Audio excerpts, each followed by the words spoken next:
कल supreme court के अंदर एक ऐसी बात बोली गई जिसने पूरे इंडिया के यूथ को शॉक कर दिया। सोशल मीडिया पर सिर्फ एक ही वर्ड ट्रेंड कर रहा था, कॉकरोचेस। लोग कह रहे थे कि इंडिया के चीफ जस्टिस ने अनएम्प्लॉयड यूथ को कॉकरोच कहा और बस इतना सुनते ही इंटरनेट एक्सप्लोड हो गया। Instagram reels, Twitter trends, YouTube shorts, हर जगह एक ही डिबेट चल रही थी। क्या देश की सबसे बड़ी कोर्ट सच में अपने ही यूथ को इतना नीचा समझती है? लेकिन स्टोरी सिर्फ इतनी सिंपल नहीं है। इसके पीछे एक पूरा कॉन्टेक्स्ट है जिसे बहुत कम लोग समझ पाए। 15 मई 2026 को सुप्रीम कोर्ट में एक हियरिंग चल रही थी। Case senior advocate designation process से रिलेटेड था। हियरिंग के दौरान fake degrees, social media activism और लीगल प्रोफेशन के मिसयूज पर डिस्कशन होने लगा। बेंच पर चीफ जस्टिस सूर्यकांत और जस्टिस जॉय मल्ल्या बागची थे। इसी डिस्कशन के बीच एक स्टेटमेंट दिया गया जो कुछ ही मिनट्स में नेशनल कंट्रोवर्सी बन गया। ऑफिशियल कोर्ट रिकॉर्ड के अकॉर्डिंग CJI ने कहा, There are youngsters like cockroaches who don't get any employment or have any place in profession. बस यही लाइन सोशल मीडिया पर आग की तरह फैल गई। लोगों ने कॉन्टेक्स्ट देखना बंद कर दिया और सिर्फ एक चीज सुनाई दी, youngsters like cockroaches।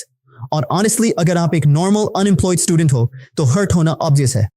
सोचो एक स्टूडेंट जो सालों तक पढ़ाई करता है, एग्जाम्स देता है, रिजेक्शंस फेस करता है, फैमिली प्रेशर झेलता है और फिर एक दिन उसे इंटरनेट पर हेडलाइन दिखे कि सुप्रीम कोर्ट में अनएम्प्लॉयड यूथ को कॉकरोच बोला गया। नेचुरली उसे लगेगा कि सिस्टम उसकी रिस्पेक्ट ही नहीं करता। इंडिया में crore youth job struggle face कर रहे हैं। अनएम्प्लॉयमेंट सिर्फ एक नंबर नहीं होता, वो एंजाइटी होती है, डिप्रेशन होती है, स्लीपलेस नाइट्स होती है। इसीलिए ये स्टेटमेंट इंस्टेंटली इमोशनल इशू बन गया। लेकिन कंट्रोवर्सी यही खत्म नहीं हुई। हियरिंग के दौरान पैरासाइट्स ऑफ सोसाइटी फ्रेज भी यूज हुआ, यानी ऐसे लोग जो सिस्टम का मिसयूज करते हैं और इंस्टीट्यूशंस को अटैक करते हैं। अब कंफ्यूजन और बढ़ गया। क्या ये वर्ड्स जेन्युइनली अनएम्प्लॉयड यूथ के लिए थे या फेक डिग्री होल्डर्स और अटेंशन सीकिंग एक्टिविस्ट्स के लिए? क्योंकि court discussion actually fake legal professionals और बोगस डिग्रीज को लेकर भी हो रहा था। फिर एग्जैक्टली 24 घंटे बाद एक clarification I. Chief justice Suryakant ने कहा कि मीडिया ने उनके वर्ड्स को मिसकोट किया। उन्होंने क्लियर किया कि उनका टारगेट अनएम्प्लॉयड यूथ नहीं थे। उनका पॉइंट उन लोगों को लेकर था जो फेक डिग्रीज के साथ प्रोफेशंस में घुस जाते हैं और सोशल मीडिया एक्टिविज्म का मिसयूज करते हैं। उन्होंने ये भी कहा कि वो इंडिया के यूथ पर प्राउड फील करते हैं। लेकिन तब तक कंट्रोवर्सी पूरे इंटरनेट पर फैल चुकी थी। डैमेज ऑलरेडी हो गया था। अब यहां सबसे बड़ा सवाल यह है, हो सकता है CJI का एक्चुअल इंटेंट फेक प्रोफेशनल्स को क्रिटिसाइज करना हो। फेक डिग्रीज जेन्युइनली इंडिया में एक सीरियस प्रॉब्लम है और जुडिशरी भी इस इशू को लेकर कंसर्न रेज कर चुकी है। लेकिन दूसरी साइड पर पब्लिक का पॉइंट भी वैलिड है।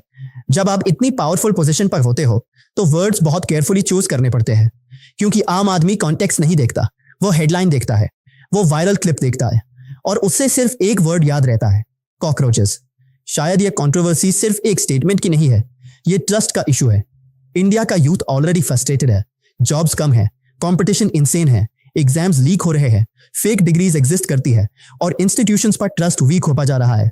इसी फ्रस्ट्रेशन की वजह से एक सेंटेंस पूरे नेशन का इमोशनल टॉपिक बन गया। मेरा ओपिनियन ये है कि हो सकता है JJI का इंटेंशन अनएम्प्लॉयड यूथ को इंसल्ट करना ना हो, लेकिन पब्लिक पोजीशंस में वर्ड्स का इंपैक्ट इंटेंशन से भी ज्यादा पावरफुल होता है, क्योंकि एक स्टेटमेंट करोड़ लोगों को अफेक्ट कर सकता है।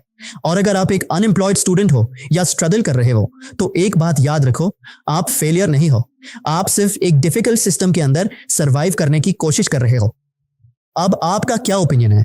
क्या मीडिया ने इस इशू को एग्जैजरेट किया या वर्ड्स जेन्युइनली इनसेंसिटिव थे? कमेंट करके जरूर बताइए।